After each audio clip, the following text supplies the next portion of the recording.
Right now, the US wants to cut off a piece of Russia. Will Russian islands go to America? Putin is on the edge. Sensational. Super weapons for the Ukrainian armed forces. Putin nervously drinks valerian. NATO has sped up deliveries of deadly munitions to Ukraine. A real defeat for Russia's plans. Ukrainian unique drones are doing the impossible. Ukrainian cities are under reliable protection. You just have to see it. Shock. An airborne landing near Kherson. Russia is throwing everything into the assault. The Ukrainian armed forces respond harshly. Putin is furious. Dreams of a breakthrough have collapsed. Ukraine has done the incredible. Urgent. A real catastrophe in Russian skies. The plane crashes are no accident. Russia is trapped by sanctions. Moscow is in a panic. The plane crashes continue. A military apocalypse for Russia. Ukraine's new weapon is tearing the defenses to shreds. All this and more in our program, Hotspot. Russia is starting to be taken apart piece by piece. The US is aiming at the heart of the Pacific Ocean. The Pentagon dreams of Russian islands and control over China. The Kremlin is choking with rage. Watch for the shocking details coming up. A high-profile initiative from the United States. Washington is considering the possibility of buying the Commander Islands from Russia. This idea was voiced by U.S. Army Lieutenant Colonel Jeffrey Fritz. And judging by how actively this statement is being promoted in the world press, Donald Trump is quite open to making such a deal with the Kremlin. The United States is presented with a transformative opportunity that could strengthen Arctic security, reunite a divided indigenous population, and reaffirm America's leadership in a rapidly developing region. The proposal is for the United States to pursue a peaceful and pragmatic acquisition of the Commander Islands from the Russian Federation. Located where the northern Pacific Ocean meets the Bering Sea, this remote archipelago is home to about 676 residents of the Russian Federation. Its size is approximately 431,000 square kilometers, which is roughly equivalent to the area of California. The price in question is no less than about $15 billion. The estimated valuation includes $6.5 billion for the land itself and $4 billion for the natural resources located on its territory. Another $2.5 billion the US will add for the biodiversity and environmental value of the Commander Islands. And another $2 billion Washington is ready to pay for the local infrastructure. And all this for what? To monitor the potential activity of Chinese submarines. By acquiring the Commander Islands, the United States would gain a crucial location for deploying advanced underwater surveillance technologies, including an integrated underwater monitoring system, hydroacoustic antenna arrays installed on the seabed, and radar systems integrated with satellites. This directly aligns with the objectives outlined in Section 18 of the Presidential Decree from April 2025 on restoring America's maritime dominance. At the same time, the American Lieutenant Colonel acknowledges that the very idea of the United States acquiring new territories could be controversial against the backdrop of Russia's war against Ukraine. Purchasing territory from the Russian Federation would, in effect, mean transferring funds to an aggressor state. But instead of money, Washington proposes to allocate $15 billion through humanitarian or environmental programs to avoid directly funding the Russian budget. Moscow responded harshly to this initiative from the American colonel, though without much specificity. Maria Zakharova stepped in to speak on behalf of Putin. The official representative of the Russian Ministry of Foreign Affairs called the generous American proposal a terrible crime. This wouldn't even be worth commenting on, since selling out the motherland is considered both by law and by conscience one of the gravest crimes in our country. But the local residents, upon hearing this news, were genuinely delighted. The prospect of becoming citizens of the United States inspired them. After all, life under Putin is anything but easy for the inhabitants of the Commander Islands. Before you set out on a journey to the commanders, try to find them on the map. And once you see these tiny islands surrounded by ocean and learn that the highest point is just 755 meters, you'll find there isn't a single tree here. Then you can decide for yourself whether it's worth coming here or not. Because everything here is ruled by, it's flooding. The weather rules everything here, and it dictates all the terms. But the wishes of the local residents alone won't be enough for a fateful deal between the US and Russia. As they admit in Washington, they don't really believe in the success of this endeavor. However, they're also in no hurry to turn down the offer. After all, Donald Trump, of course, we understand that he is a man who wants to make a lot of deals, financial deals, profitable deals, and deals with Russia as well. But despite having spoken with Vladimir Putin so many times, not once, not a single time has he managed to achieve anything. They talk about grandchildren, about hockey, about movies, about anything you can imagine except business. Nothing works out with Vladimir Putin. It's impossible to agree on anything. And even Russia itself does not have the right to dispose of its own commander islands, military analysts explain. On such a delicate issue, Putin relies entirely on the will of Beijing. Whatever Xi Jinping says, that's what the Kremlin will do. Russia is not a sovereign actor. It truly isn't. That's why Trump publicly said, "I have nothing to talk about with Putin." He won't talk to him because Putin no longer influences the processes. He is completely dependent on China, and the further it goes, the more dependent he becomes. And everyone understands this perfectly well. Donald Trump clearly has some ideas about how to interact more closely with China. What can be done, what can be conceded, where pressure can be applied, and so on. In other words, he clearly has some underlying strategy, truly not just tactics, but some kind of long-term plans regarding China. And that's exactly why moments like these arise. China's growing interest in the Arctic only increases the relevance of the American initiative. Beijing is actively promoting the Polar Silk Road, building Arctic infrastructure and expanding its dual-purpose fleet.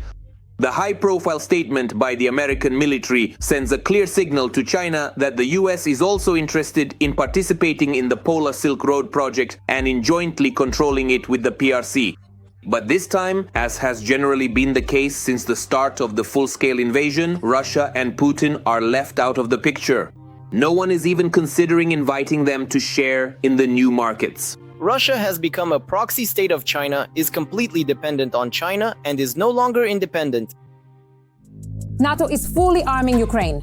Putin is furious. The first wave of deadly weapons is already on its way. The Kremlin is shaking. NATO is moving to the offensive.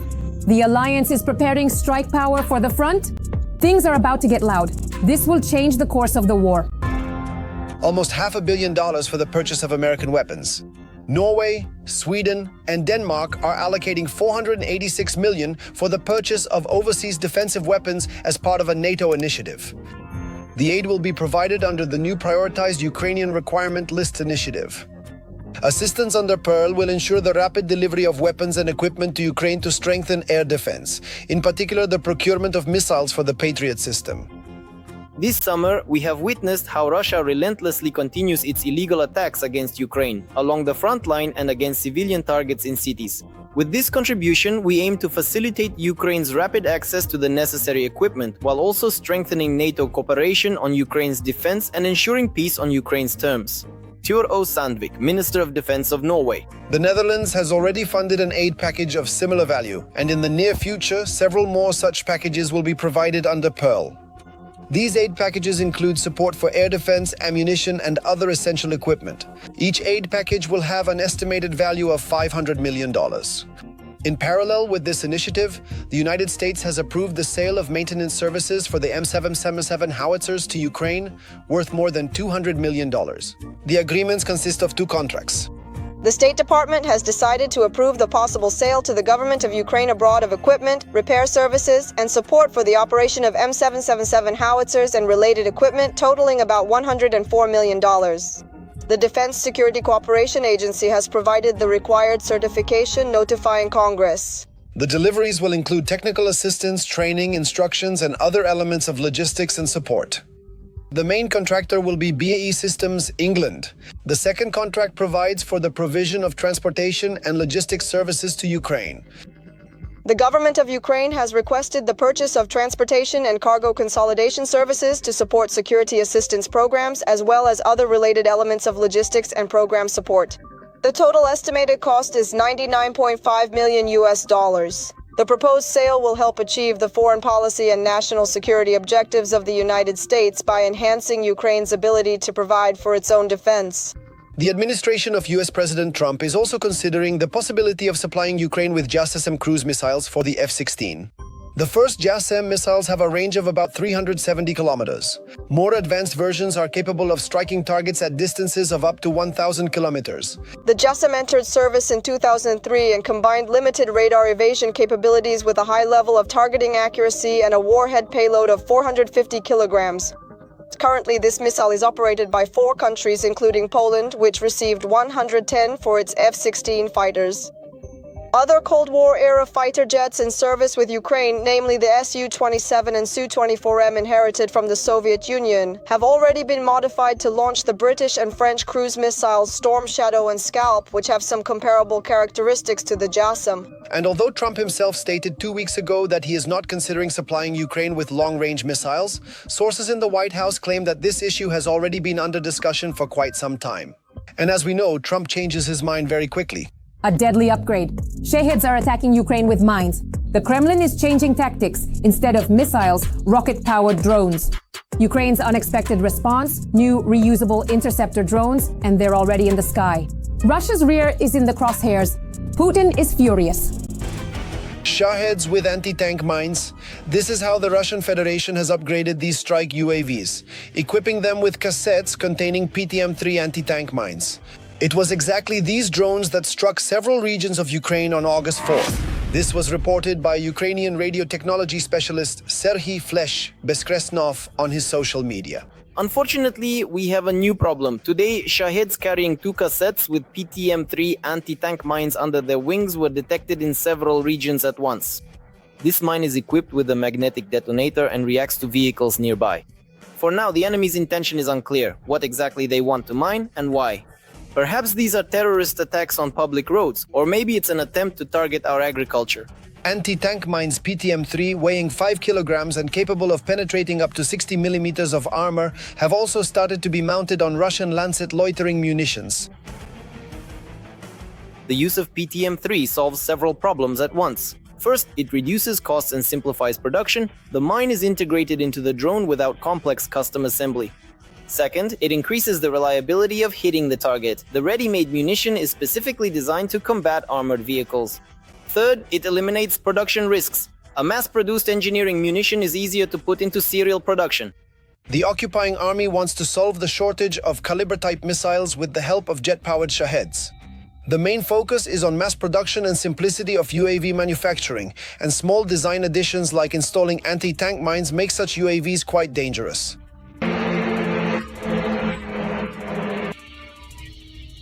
The main principle is a large number of aerial targets and a combined attack, thanks to the fact that now a jet-powered Shahed will be deployed, which in essence will be able to replace those tasks that cruise missiles used to handle. That is, these are higher speeds, a different interception principle, and a different detection principle. In turn, Ukrainian engineers have invented another effective way to shoot down Russian Shaheeds, the Mangust interceptor drone. This anti-aircraft drone is jet-powered, and it is not a kamikaze drone, but is reusable. A speed of up to 320 kilometers per hour, with a maximum flight altitude of 5,000 meters. Its operational range is 12 kilometers.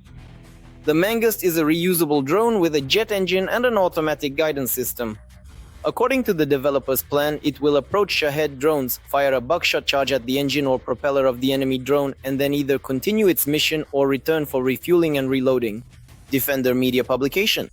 The first squadron of these drones has already been created. Right now, Mangusts are actively being delivered to the air defense missile brigades of the Ukrainian armed forces.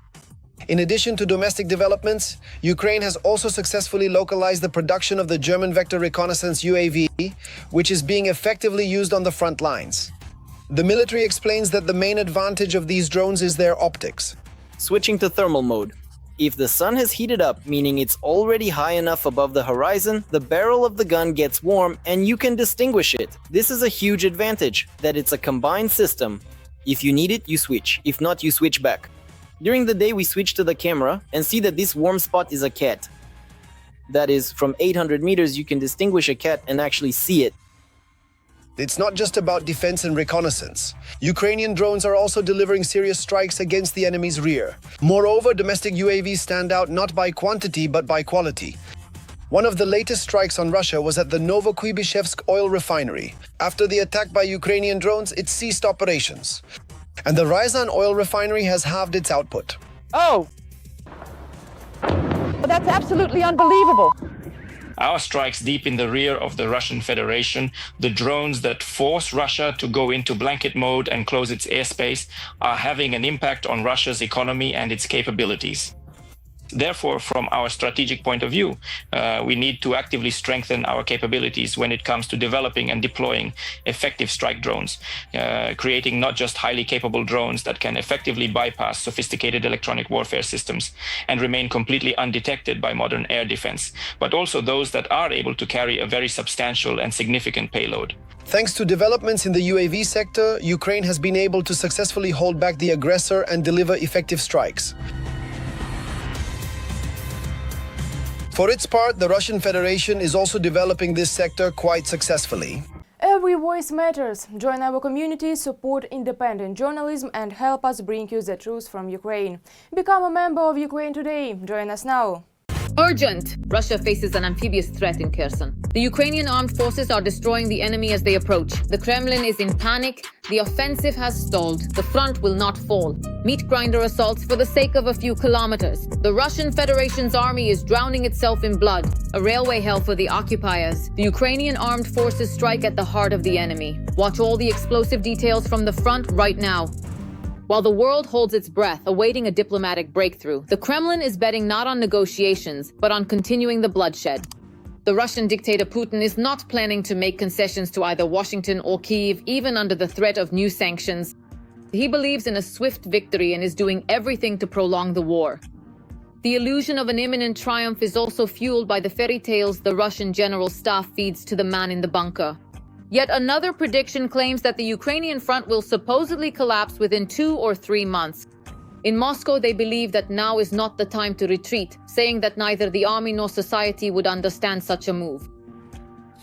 According to 3 sources familiar with discussions in the Kremlin, Putin's determination to keep going is driven by his belief in Russia's victory and his skepticism that the latest US sanctions will have any significant impact after successive waves of economic sanctions over 3.5 years of war. The Russian leader does not want to alienate Trump and understands that he may be missing a chance to improve relations with Washington and the West. But his military objectives are more important, 2 sources said, according to Reuters. Putin is not only unafraid of sanctions, he simply no longer believes in them. 3.5 years of restrictions have failed to break the Russian economy, which means, in his eyes, the West has nothing fundamentally new to offer. The old man's dream still remains the complete capture of Donetsk, Luhansk, Zaporizhia, and Kherson regions, and only then, supposedly, to talk about a peace agreement. But the front will not fall.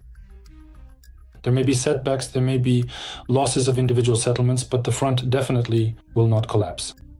What is happening now on the front lines, of course, gives the Russian command more confidence and encouragement about the idea that combat operations are going successfully. Well, to some extent. Is Ukraine retreating? Yes, definitely. Does the Russian Federation have successes? Of course, without a doubt. Should they stop? No, why would they? So what's the logic here?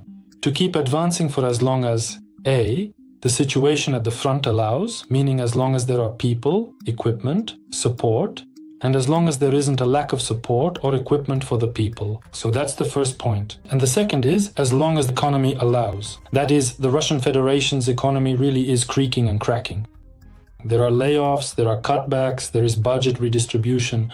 So, until these 2 curves intersect at a single point, a shortage of people, equipment, ammunition, and the economic situation at the front, until all of that comes together into one big pile, the Russian Federation will continue to advance.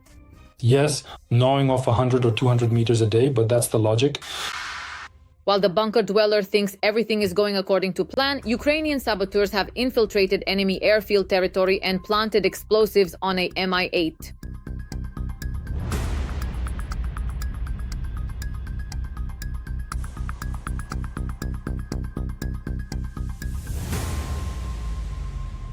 Looks like someone's in for a fiery flight.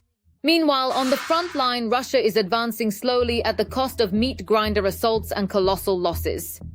The main offensive is currently in the Donetsk direction, particularly targeting the city of Pokrovsk, a strategically important logistics hub. And although capturing the city of Rodinske and the surrounding villages may increase pressure on Ukrainian defenses, it's not possible to speak of a full breakthrough. The occupiers are attempting to organize an operational encirclement of the Ukrainian defense forces by flanking maneuvers near Mirnohrad and, accordingly, on the other flank at Novoekonomikny. At one point, the occupying forces managed to drive a wedge into the positions of the Ukrainian defense forces along the Pokrovsk-Kostiantynivka highway near the Malinivska interchange. Subsequently, the Russians expanded their area of presence and are advancing toward Mirnohrad. The main objective of the Russian occupying forces is to establish control over the logistics of the Ukrainian defense forces, particularly the only road by which the defense forces rotate personnel, evacuate the wounded, and deliver ammunition. This is the road near the settlement of Rodinske. Meanwhile, Ukrainian fighters and units of the Star 4 of the 14th Operational Brigade of the National Guard of Ukraine are striking the enemy at the mine east of Rodinske. Interestingly, according to the 7th Corps of the Ukrainian Air Assault Forces, Russia has set the objective of reaching the southern outskirts of Pokrovsk by September 1st. Ambitious. Leaflets are being dropped towards the occupiers, urging local residents to surrender the positions of the defense forces. Apparently, apart from manipulating and intimidating the locals, the invaders no longer know how to move forward.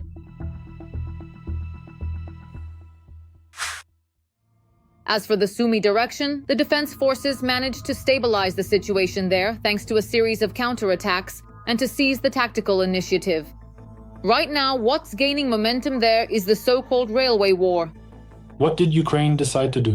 Ukraine decided to target logistics, specifically the railways, because hitting military targets is much harder, because they're all well protected. It's hard to get to them.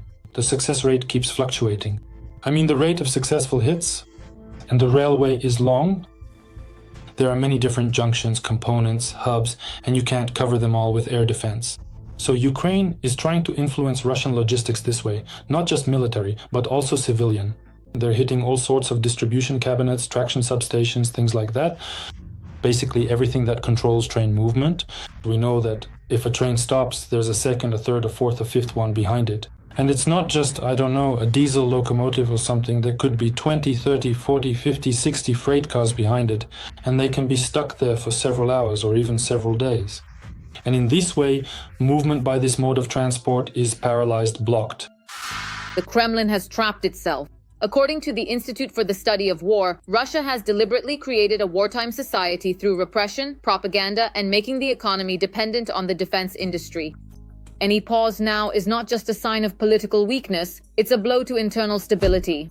Russian state-independent polls conducted at the beginning of 2025 showed that the majority of Russians support continuing the war in Ukraine. And the Kremlin is likely using these sentiments, which it actively stirs up, to justify Putin's decision to continue the war. Analysts from the Institute for the Study of War. In the 4 years since the large-scale invasion, the Russian occupation army's main advantage, the Russian Federation's means of destruction, has been its overwhelming superiority in the air and in manpower. And as we can see, not even the intermediate stages of the special military operation have been achieved. Moreover, in certain areas, the Ukrainian defense forces have seized the tactical initiative. We are talking about the successful actions of the Ukrainian defense forces in the Kharkiv and Sumy regions, which have undermined the political statements of the Russian dictator regarding the creation of the so-called buffer zone, and accordingly, the plans of the general staff of the occupying country's army to expand the theater of military operations at the expense of other regions of Ukraine, not included in the Russian Federation by the decree of the Russian dictator dated September 30th, 2022. While the West searches for leverage and the White House sends special envoys for negotiations, Putin is betting on a protracted war. But there is one variable in this scenario: time. And contrary to the Kremlin's confidence, time is not on Russia's side, because every month of war depletes not only Ukraine, but also the resources of the empire itself. Its collapse may be closer than it seems from the bunker. Shock! Russia has been left without airplanes. Even Ethiopia gave a firm no to leasing airliners. A complete collapse of the Kremlin's plans. Sanctions are playing a cruel joke. The airplane crisis in Russia isn't stopping. Oh, what happened? What about import substitution? Turns out it doesn't help. a new embarrassment for Putin. The Russian authorities asked to lease planes from Ethiopia, but they were refused. I proceed from the assumption that we will keep flying. Russia is under United States sanctions, and Ethiopian Airlines has strong operational and commercial ties with the U.S. We operate in accordance with international law and are not prepared to violate it. Ethiopian Airlines is currently expanding its operations and also needs additional aircraft. Air service with Ethiopia was established by Russia in 2018, but the share of flights is small, and the resources of Ethiopian Airlines are definitely insufficient to solve the problems in Russian aviation. This particular airline holds significant importance for fostering robust trade relations, promoting vibrant tourism, and facilitating various other essential activities that African countries actively engage in and conduct with the Russian Federation. Especially now when Russia is working extensively on relations between Russia and Africa. Russia has already tried to make similar deals with Kyrgyzstan, Uzbekistan, Kazakhstan, Qatar, and Kuwait, but nothing came of it. At the same time, people are still being told that everything is fine and that hundreds of domestically produced aircraft will appear any day now. And we plan to produce well over 1,000 aircraft by the year 2030, specifically our very own domestic planes manufactured right here at home. At the moment, one of the main priorities, of course, is the production of civil aircraft. This is our top priority. Speaking of the MF-21, more than 70 systems and components have already been produced domestically as part of our import substitution efforts. In August, a fully import substituted aircraft will take flight. I was just at the factory in Irkutsk. There, 14 fuselages are almost ready and standing by, and another 9 are in the final stages of completion. As for the Superjet, our Superjet is also now fully import substituted. But the number of accidents due to the lack of imported parts is only increasing, and more of them are fatal. Last year, the number of incidents rose by 30% compared to the previous year, but the Russian authorities are trying to hide the statistics. Today, a Ufa-Omsk flight sent out a distress signal. The aircraft caught fire during the one that had departed from Magadan the day before could have ended dramatically.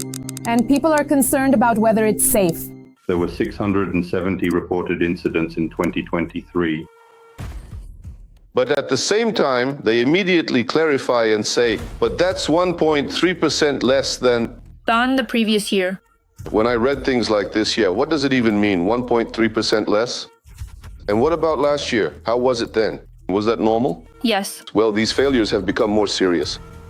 I mean, if before, say, an engine failure was just one of those things and not uncommon, now it happens very often.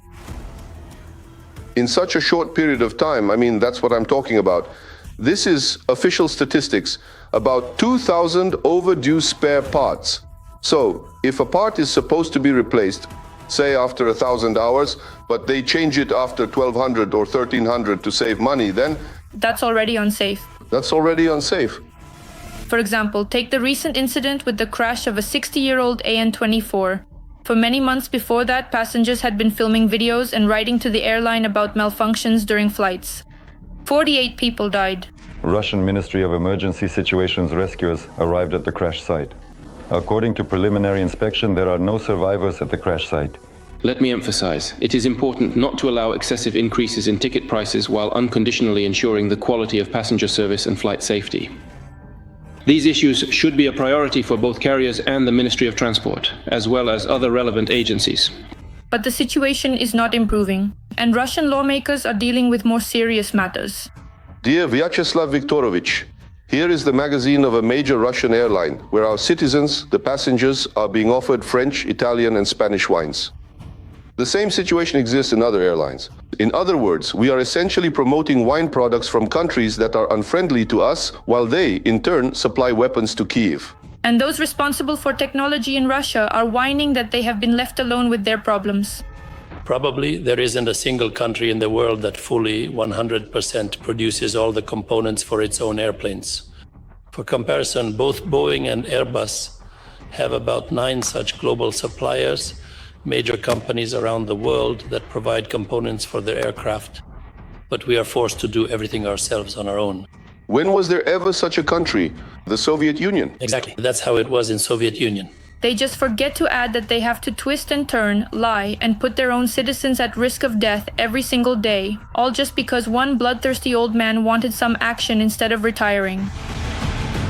The killer rocket is ready. Ukrainian engineers have shocked the world with a powerful weapon. The Kremlin is in a panic. A new ballistic missile capable of wiping the Kremlin off the face of the earth. Putin trembles before the Ukrainian missile of retribution. At a time when Russian aggression does not cease, Ukrainian long-range weaponry is becoming not only a symbol of strength, but also a real guarantee of security. Our missile program is showing good progress. And although this is a difficult task, we are gradually getting closer to being able to use our own missiles rather than relying solely on supplies from our partners. In 2025, there was a breakthrough in the production of Ukrainian missiles. The greatest anticipation was focused on the production of a domestic ballistic missile. And now, it has happened. I believe that the curators made the right choice, both in separating the program from other initiatives and in ensuring that each missile system and missile type has its own curator and manager. This is a positive development. As far as I know, in mid-May, tests were conducted that are considered extremely successful. The missile covered almost 300 kilometers and destroyed a Russian command post. And it is very important that this was a combat use. A Ukrainian-made ballistic missile traveled nearly 300 kilometers and destroyed a Russian command post. The warhead of this missile weighs over 400 kilograms, and that's a very powerful arsenal. For comparison, the new American ballistic missile has a warhead of only 91 kilograms. It's clear that this will be a powerful weapon for us. I hope that we will continue to move forward. President Volodymyr Zelensky has repeatedly stated that the Ukrainian ballistic missile is already on its way. I have specifically instructed that separate and dedicated funding be allocated to our crucial Ukrainian ballistic missile program in order to significantly accelerate the production of these vital missiles. One of the versions currently circulating claims that the armed forces of Ukraine have already been attacking enemy targets with ballistic missiles for a year. After all, many experts and analysts have, from time to time, been unable to identify the weapon used to destroy enemy targets. The very first time successful results were officially announced was by the president himself, I think, sometime in July or perhaps August of last year. And since that particular time, there have been several notable instances when strikes on Russia, it seems quite clear. There is significant speculation that Ukrainian ballistic missiles were indeed involved in these specific strikes on Russia. A domestically produced ballistic missile is truly a breakthrough for the Ukrainian defense industrial complex. Ukraine had been developing such projects even before the war began.